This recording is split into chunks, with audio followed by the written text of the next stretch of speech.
Bernard Laporte, ancien secrétaire d'État chargé des sports, ancien président de la Fédération française de rugby. Monsieur le ministre, je vous souhaite la bienvenue et vous remercie de votre disponibilité pour répondre à nos questions. Nous avons entamé les travaux de cette commission d'enquête sur l'identification des défaillances de fonctionnement au sein des fédérations françaises de sport, du monde sportif et des organismes de gouvernance du monde sportif le 20 juillet dernier. Nos travaux portent sur 3 axes: les violences physiques, sexuelles ou psychologiques dans le sport, les discriminations sexuelles et raciales et les problématiques liées à la gouvernance financière des organismes de gouvernance du monde sportif. Monsieur le ministre, vous avez commencé votre carrière au sein de l'Union athlétique gaillacoise, club de rugby à 15, puis rejoignez le club athlétique Bordeaux-Bègles-Gironde. Vous mettez fin à votre carrière de joueur en 1991, puis devenez entraîneur du Stade bordelais, puis du Stade français.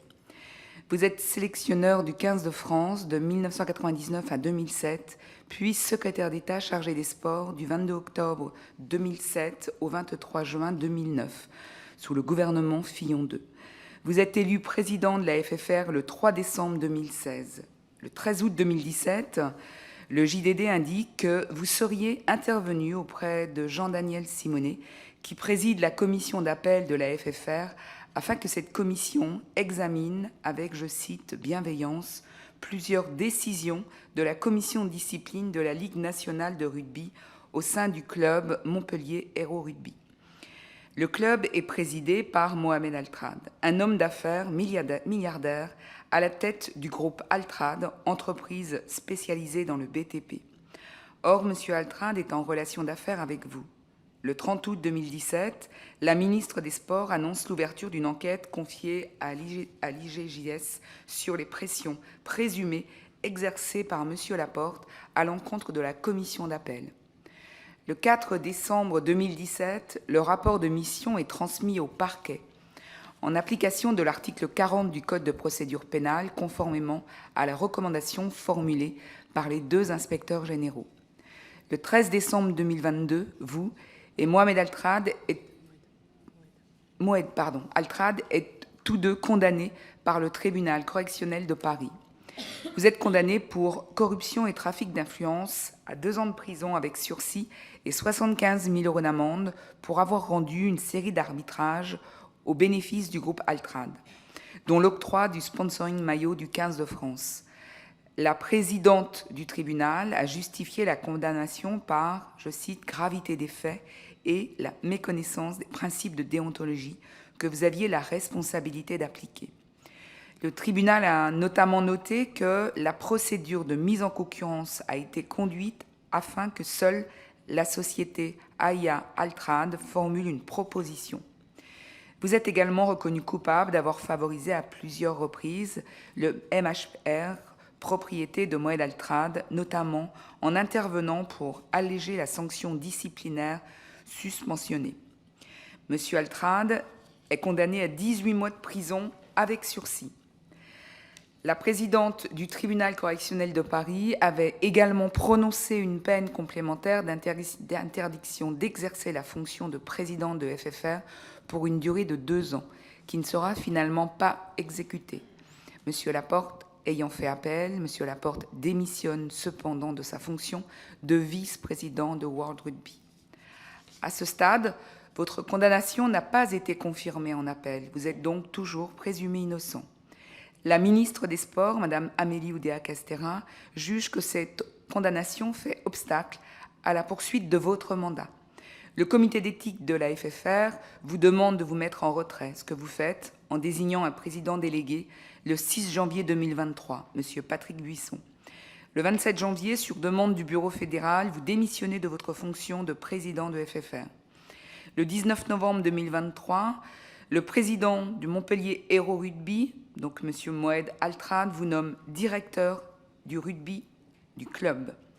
Monsieur, nous ne sommes pas là pour nous substituer à la justice dans cette affaire, mais pour essayer d'identifier d'éventuels dysfonctionnements dans la gouvernance des fédérations et les contrôles qui s'appliquent à elles.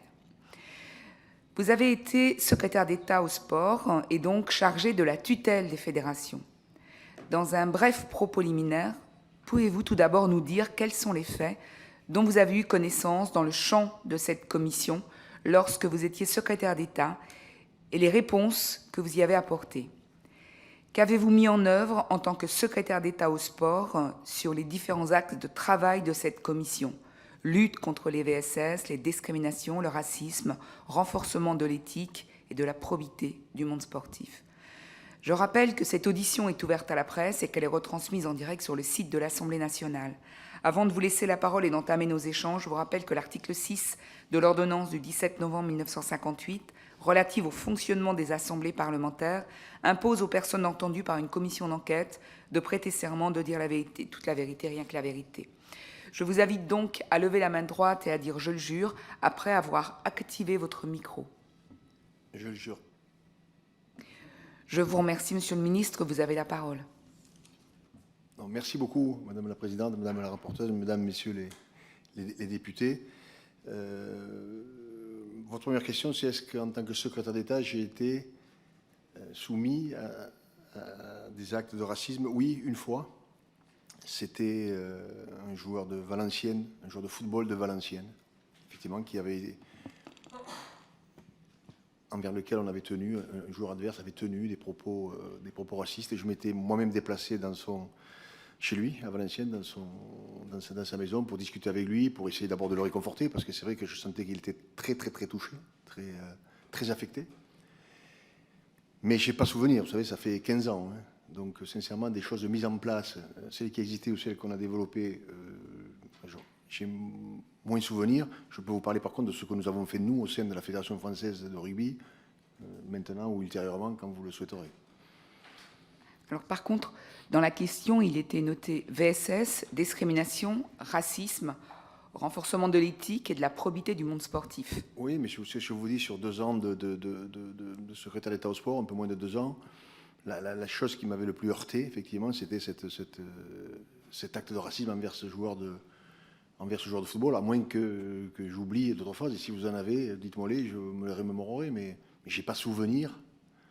Ici, on avait eu une problématique avec, pareil, avec Laure Manodou, qui avait été attaqué par son ancien compagnon sur la grille de départ, qui était venu la menacer, etc. Mais bon, c'était, j'ai envie de dire, des petits cas à résoudre, mais c'est vrai que c'est aussi de la violence, puisque c'est de la violence verbale, quoi. C'est donc elle l'attaquait pour qu'elle soit moins performante, et donc on l'avait reçu avec Monsieur le Président de la République, Nicolas Sarkozy de l'époque, et on était intervenu auprès du CONI, donc le Comité olympique italien, pour dire ce qui s'était passé et qu'ils prennent les mesures nécessaires pour